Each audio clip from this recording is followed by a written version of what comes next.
volta ao programa O Mundo da Criança de hoje. É sempre muito bom contar com a sua audiência e com a sua participação.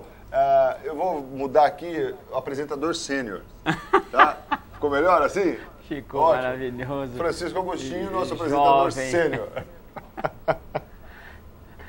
Aí você não qualificou, você apenas qualificou o tempo de vida. Não, mas é sênior na capacidade de apresentação. Tá bom, tá desculpado. São 10 anos, afinal de contas. Mas eu queria só lembrar, Marcos, para falar um pouquinho sério, que você nunca deixa, os telespectadores reclamam. As pessoas têm cobrado isso, seriedade do programa, viu, não doutor? permite com que a gente complete as ideias, você interrompe. Me perdoe. Mas deixa eu completar essa ideia do www.pediatraonline.com.br/prof de professor, dr de doutor, Francisco AJR. Você tem esse programa, O Mundo da Criança e os anteriores, neste site. É não só diga, acessar, porque eu vi no YouTube outro dia. O YouTube também. Mas você aí pode no site entrar, você encontra? No YouTube você acessa TV Marília Mundo. TV Marília Mundo. TV Marília Mundo e tem lá os programas. Agora, se você quiser... Por isso que eu apanhei para achar em casa. Além do programa, outros assuntos, aliás... É um sensacional site, esse site. É um livro de pediatria com uma abordagem separada para cada assunto. Você por vai fases lá, da vida, fases, né, doutor? da vida, por idade, né? Muito legal. E realmente você vai ter aí alguma coisa muito interessante que eu tenho certeza que a orientação que você está precisando está lá. A boa orientação, A boa orientação, claro. Orientação boa, científica, clara, muito transparente. E didática. E você tem ainda a oportunidade de se comunicar com o autor. É só mandar um recado. Esse é o maior privilégio. Mandar um recado. Pronto, aí nós estamos conversando via site. Com o amigo dele também, viu? Se quiser mandar um recadinho pra mim lá. Vamos pro programa. Fica tranquilo. Mas é isso aí, isso aí. Aí põe assim, ao amigo do cara, sou eu. Isso justifica o nosso programa e o nosso assunto. Por que realmente a imagem da pessoa é importante? Porque, Mônica, tudo realmente hoje se trata com a imagem. A imagem da TV, e hoje nós estamos vendo lá a televisão que vai oferecer tantos detalhes no ano, acho que 2014, dessa programação dos japoneses lá que gravaram o carnaval, que vai ficar assim, nossa, nós vamos ver o gol do Corinthians com detalhes. Isso vai ser uma festa muito maior. Mas nós estamos falando, você que ligou aqui, essa conversa em paralelo, nós estamos falando com a psicóloga Mônica Rodrigues sobre transtornos alimentares. E ela está dando uma ideia para a gente, um alerta para você, telespectador, para você que tem uma filha aí adolescente, aquela que realmente não está satisfeita com o peso, cuidado, vamos tratar isso com calma. Para você que tem aí a filha pré-adolescente ou em idade escolar, e realmente para que você aí valorize esse aspecto da alimentação, da dieta, o olhar que a sua filha está tendo sobre isso, realmente para evitar que chegue nos transtornos alimentares, que é o nosso assunto de hoje.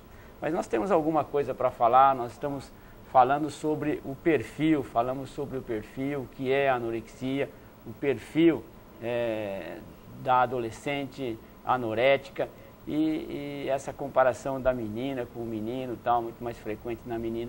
Agora, Mônica, completa para a gente essa ideia da anorexia. Tem alguma coisa a ver com genética, tem a ver com classe social? Como é que vocês, psicólogos, enxergam isso, esse aspecto da anorexia, desses transtornos? É só coisa de rico, é coisa de classe média, da menina que quer subir, ou é coisa da mais simples? Não existe classe social, atinge todas as classes.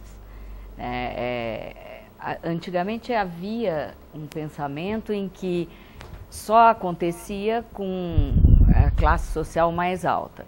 E hoje a gente percebe que não, que isso acontece em todas as classes sociais. A questão genética, não existe nada comprovando que tem algo genético, né? O que é importante lembrar, e eu acho que isso é um alerta realmente para os pais, é que 90%, não sei se 90%, mas quase 90%, e isso existem estudos comprovando, que a anorexia, 90% dos casos iniciaram-se a partir de uma dieta. Então, hoje a gente ouve muito cedo as crianças, os adolescentes ou os pré-adolescentes falando em regime, falando em dieta, eu preciso emagrecer. E muitas vezes, quer dizer, hoje em dia está aí na mão de quem quiser, né? Pela internet, por revistas, dietas. Só que, será que a gente é tão diferente, o indivíduo é tão... não existe ninguém parecido. Será que dá para fazer uma dieta que seja para todo mundo e uma dieta para criança e adolescente? Acho que isso é uma coisa muito séria que deve ser tratado com um profissional. Claro. E essa valorização é que a gente tem mencionado e que é importante. Quer dizer, a gente percebe essa preocupação da mãe com o peso da criança desde o primeiro ano de vida. E a abordagem que nós tínhamos, assim, em que a mãe ficava muito feliz quando aquele modelo do bebê Johnson, né, cheio das dobrinhas, gordinho, etc. Aquilo hoje realmente não existe e ninguém gosta daquilo. Hoje a preocupação e os valores são de que a criança realmente tem um peso adequado, tem um crescimento adequado, mas não precisa estar sobrando dobrinhas ali. Então, desde o comecinho da vida, isso que você está mencionando, essa valorização, realmente ela existe. Agora, Mônica, como nós falamos que da anorexia como um transtorno, uma alteração psiquiátrica, e a gente está valorizando a comida, mas há alguma predisposição, assim, algum fato que acontece com essa adolescente ou com esse adolescente que seria assim, a gota que transborda o copo de água, a partir daquilo ela começa um estresse, uma situação, isso tem relação ou sem causa aparente isso aí que se desenvolve? Não exatamente sem causa aparente. Não existe um gatilho, como a gente costuma dizer, de tipo um trauma, né? Que a gente poderia usar esse termo. Não nesse aspecto. Mas eu acho que, de uma maneira geral, a gente pode dizer que transtornos mentais podem ser, vamos dizer assim, não sei se a palavra é exatamente prevenidos, mas pelo menos minimizados dentro de uma estrutura familiar boa, de pais equilibrados na questão presente, porque a gente também percebe, e principalmente isso nos transtornos alimentares, de uma relação familiar um pouco complicada muitas vezes, né? E uma relação da mãe e da filha. Não existem estudos comprovando isso, existem muitos artigos falando sobre estas relações e a gente sabe, a mãe que está me escutando agora, eu sou mãe, eu também já passei por isso, o quanto a gente fica angustiado quando a gente está alimentando um bebê ou uma criança e essa criança não come. Eu me lembro, inclusive, de ir no seu consultório, o doutor Francisco falar para mim assim, tem comida em casa? Se não tiver, ela come a comida do cachorro. Mas morrer de fome não morre mais. Pois é, e eu acho que isso é uma coisa importante para se pensar e para se questionar com os profissionais. Porque a gente vê, às vezes, algumas mães muito preocupadas, dando muita comida, né? E outras, por um outro lado, preocupada que isso aqui engorda, não vou dar aquilo.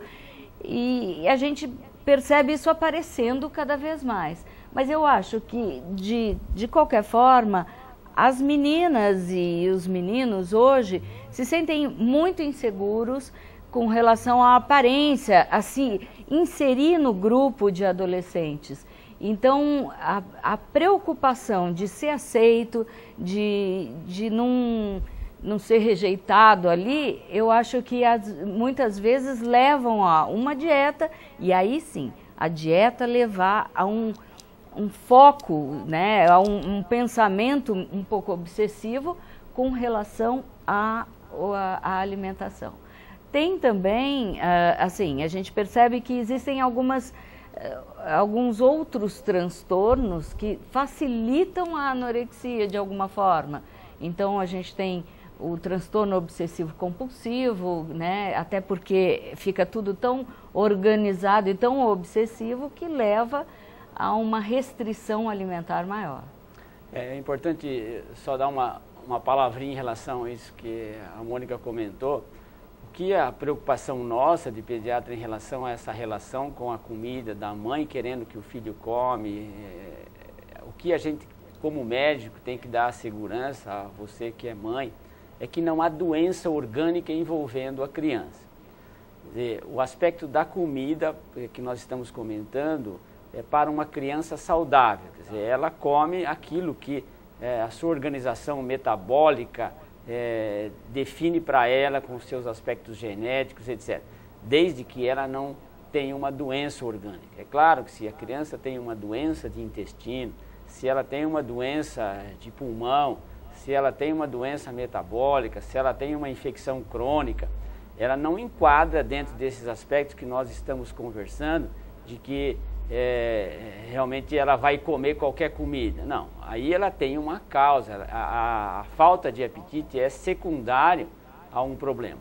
A preocupação que nós temos sempre é que se você tem uma criança diabética ou com um sintoma desse tipo, é claro que ela não enquadra dentro do que nós estamos falando. Nós estamos falando para uma criança que não tem nenhuma doença orgânica que justifique o comer pouco. O que nós precisamos para aquela criança normal, o quanto ela vai comer é aquilo que a sua própria estrutura física define. O que a gente, como médico, tem que fazer é estar sempre acompanhando o gráfico de crescimento dessa criança. Então, o seu peso, a sua relação com a altura, se isso mantém-se uma curva adequada, essa criança é normal, repito, não havendo uma doença que justifique isso. Então ela come o suficiente para ela crescer. E sempre você tem que estar qualificando a comida, para que realmente ela possa estar recebendo uma dieta que tenha proteína, que tenha calorias adequadas, que tenha vitaminas adequadas, sais minerais, etc. Principalmente para a criança pequenininha, uma quantidade de proteína adequada. Quer dizer, a proteína do leite, da carne, dos ovos ou mesmo da soja, para que essa criança possa crescer. Agora, o que nós estamos falando aqui é sobre transtornos psiquiátricos, quer dizer, uma situação que já é anormal, que surge dentro da família por uma situação aí própria de adolescente, por uma situação aí que não se pode controlar.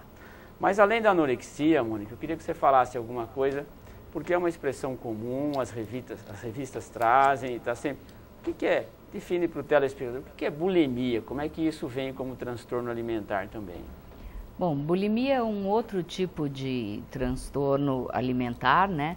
Onde existe uma compulsão ao alimento e, assim, aí as características são diferentes. O peso normalmente está um pouco acima, existe uma procura por um alimento mais calórico, doces, bolos, etc. Compulsões, assim, não é que passa o dia todo comendo, mas em momentos determinados ela come muito e aí ela faz algum movimento, algum comportamento purgatório, quer dizer, ou ela vomita, ou ela faz um exercício físico em grande quantidade por causa daquela ingesta, daquela comida. Então, na bulimia acontece dessa forma, elas não têm a distorção corporal, elas sabem qual é o peso, que elas estão um pouco acima, mas elas não conseguem comer e não vomitar ou não ter esse comportamento purgativo. Poderia pôr a imagem, fazendo um favor, que a gente poderia ver essa imagem, olha só, tá vendo? É isso, né? É um sanduíche pequenininho, tal, adequado para o momento, né? E você fica sempre com essa ótica aí da caveira, olha, de quanto você vai comer, e depois você come aquilo rapidinho, assalta a geladeira, etc. É isso. E aí, Mônica, explica aí. Aí depois você Exatamente. Você vai Aliás, vomitar. a compulsão, até aí na foto, o sanduíche está bem bonito, né? Mas isso não é exatamente o que acontece. Elas vão para a geladeira e comem arroz frio, o que tiver na geladeira e da forma que tiver. É um assalto à geladeira. É um assalto Não à dá tempo de geladeira. preparar bonitinho, montar Não, assim, não. E aí, assim, vai um bolo inteiro, uma panela inteira e vai de uma maneira que nem engole. E isso é feito normalmente escondido. Não, porque é um jeito feio até de comer, né? Porque é assim, é pôr para dentro. E aí vem uma angústia muito grande, imediatamente. A ingesta do alimento, elas começam a ficar angustiadas e correm para o banheiro. Elas sofrem muito com isso. Elas acabam tendo um problema, o problema físico é calos nos dedos, problemas dentários, muitas cáries, muitas coisas, e muitas vezes elas têm machucados na garganta, porque elas colocam escova dentro da garganta para poder provocar o vômito. Elas ficam tão práticas que às vezes com um simples movimento, não sei se é simples, né, porque eu não consigo fazer, mas um movimento já tem uma no técnica estômago, própria. Elas conseguem provocar o vômito. Mas pode também, às vezes, isso que é de risco, porque às vezes tomam laxante, né? Exatamente. Em grande quantidade, ou diurético, né? Exatamente. E aí você passa a ter um risco em função das drogas, né? Elas tomam muito laxantes, muitos remédios para poder purgar mesmo. Não que as anoréxicas não façam. E o diferencial está na distorção corporal e no peso. Porque a bulimia normalmente não, ela não tem uma alteração de peso. Uma alteração de peso. Porque não existe a restrição alimentar. Elas comem, né? E comem bem. Muito. Comem demais. Você vê o modelo do sanduíche que nós mostramos aí. Mas assim, realmente... toda refeição, porque elas só se alimentam dessa forma? Ou não? Não. Por exemplo, ela almoça normalmente, janta normalmente e tem essa prática na madrugada, pode vamos dizer. ser assim, como pode ser durante o dia. É muito comum ter esse assalto à geladeira noturno, né? Essa compulsão à noite, mas às vezes acontece. Por exemplo, se ela for sair com os amigos e vai num churrasco e come exageradamente, ela pode provocar o vômito logo depois. Porque aí começa a ficar, assim, parece que funciona. Porque para elas acham que aquilo que elas comeram foi para fora. E por mais que a gente diga que isso não é real, que elas não conseguem colocar tudo para fora, elas continuam com esse comportamento. Então, em alguns casos, até pode ganhar peso. Ganham, normalmente elas têm um peso acima do normal. Porque essas crises não são diárias, né? Não, mas existe um mínimo, né? Pelo menos para a gente considerar como bulimia, né? Pelo menos 3 vezes na semana. Mas, normalmente, é diário. A compulsão quase que diária. E os vômitos começam a ser não só para ingesta muito grande de alimento, mas aí começa a virar uma dieta.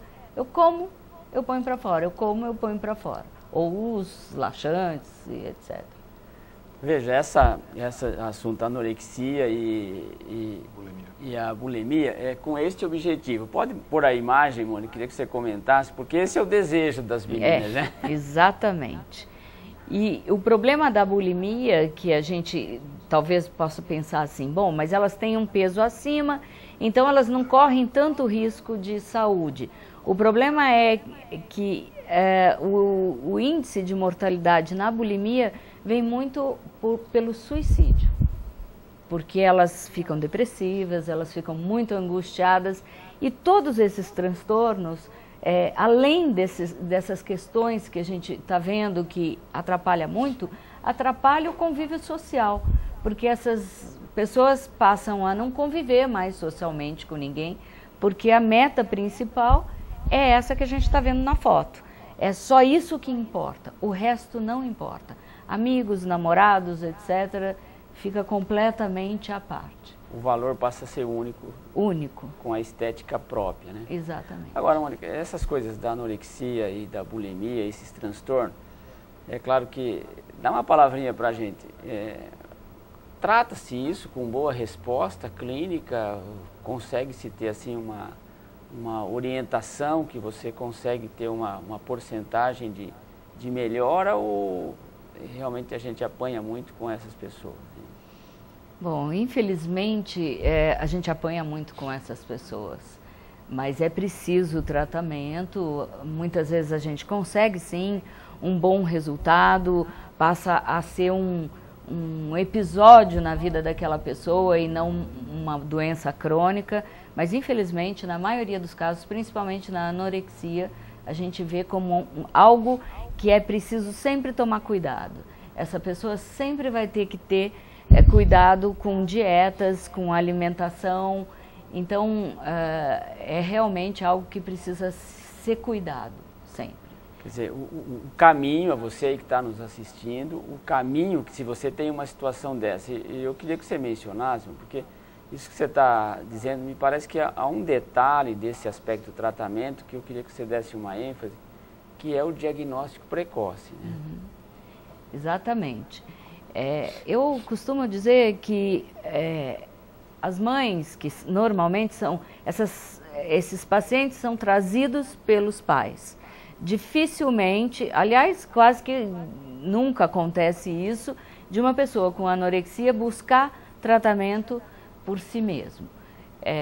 Os pais é que começam a perceber, ou as doenças começam a aparecer, e infelizmente quando isso aparece, muita coisa já está prejudicada. Então, eu costumo dizer assim, tem dúvida, acha que tem algo errado nessa questão de dietas, nessa relação com o alimento ou com a imagem, procura o médico da família, o pediatra, o clínico, enfim, aquele que está acostumado com aquele paciente, porque vai poder perceber se esse comportamento é algo que não é nada, é um momento, foi algo que aconteceu, ou se realmente é preciso de um tratamento. Eu acho que isso tem aparecido mais com crianças, com comportamento. Eu não gosto de falar de anorexia em criança, porque eu acho que esse diagnóstico envolve muitas coisas. Mas a gente percebe, e tem vindo para os consultórios, crianças que não se alimentam bem, sem um problema físico, sem nada, mas que estão com dificuldades, né?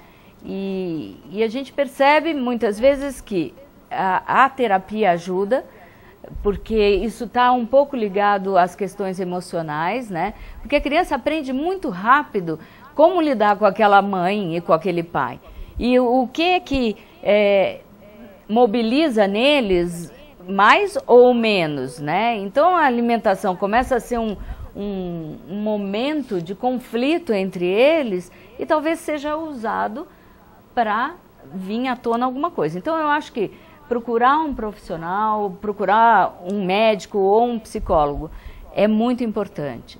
O tratamento é preciso que só terapia não é suficiente. Eu acho que eu não atendo sem um médico acompanhando, porque é um caso de saúde física também. A gente está lidando com pessoas que podem morrer, e isso é preciso ficar muito importante.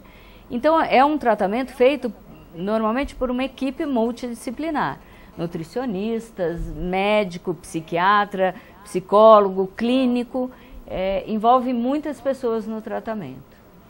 Esse é o aspecto interessante, porque quando as mães nos procuram algumas vezes com esses adolescentes, Marcos, para dizer assim, ó, está emagrecendo, tem doença ou não tem doença? E essa é a função do clínico que a Mônica mencionou, do pediatra.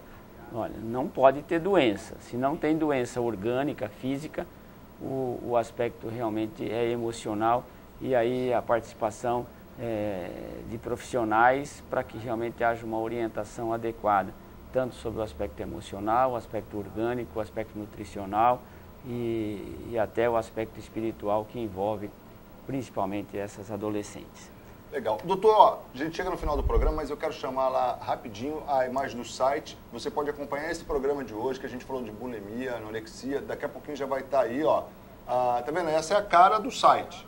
do Pediatra Online, e você tem ali, então você pediatraonline.com.br www.pediatraonline.com.br/prof de professor Dr. Francisco AJR. Exatamente. Palavra só. Essa é a cara do site. Ali tem os ícones, onde você vai entrar, tem as informações ali. O Saúde, você clica no Saúde ali, os programas estão ali, ok? Ok. Então você está convidado a acompanhar esse programa e outros, Mundo da Criança, que estão ali à sua disposição. Você sabe que eu deixo até um recadinho ali, ó, tem recado do pediatra, você vai deixando um recadinho aí. Você deixa tá? mesmo? Deixa um recado. Oh, que legal. Tá? Então aí, ó, vamos muito lá. bom. Mas, Marcos, muito bom, esse é um assunto muito interessante, a gente poderia passar aí a tarde toda falando, que realmente envolve uma situação muito séria para nós, família, e a Mônica teve a felicidade de colocar tão bem, de maneira tão clara, a abordagem sobre esses riscos que os nossos jovens adolescentes correm. Mônica, obrigado mais uma vez por você estar aqui, obrigado pela tua presença e parabéns pela maneira como você tem tratado esse aspecto da criança, do adolescente, que é o aspecto emocional. Obrigado. Obrigado a vocês pelo convite. Obrigado pelos telespectadores e eu espero ter ajudado a entender um pouquinho o que acontece. Sem dúvida nenhuma. Marcos, vamos chegando ao fim? Vamos. Então vamos. A você, telespectador enroscou no final. Tá, você é sênior, você pode. Muito obrigado pela tua companhia neste sábado à tarde. E a nossa mensagem é única. Continue a ensinar o menino no caminho que deve andar. E até quando envelhecer, com certeza não se esquecerá dele. Um grande abraço a todos e um final de semana muito feliz. Ótima semana a todos nós e até daqui a pouco, onde a gente vai encontrar a reunião dos sêniors. Sim. Tchau.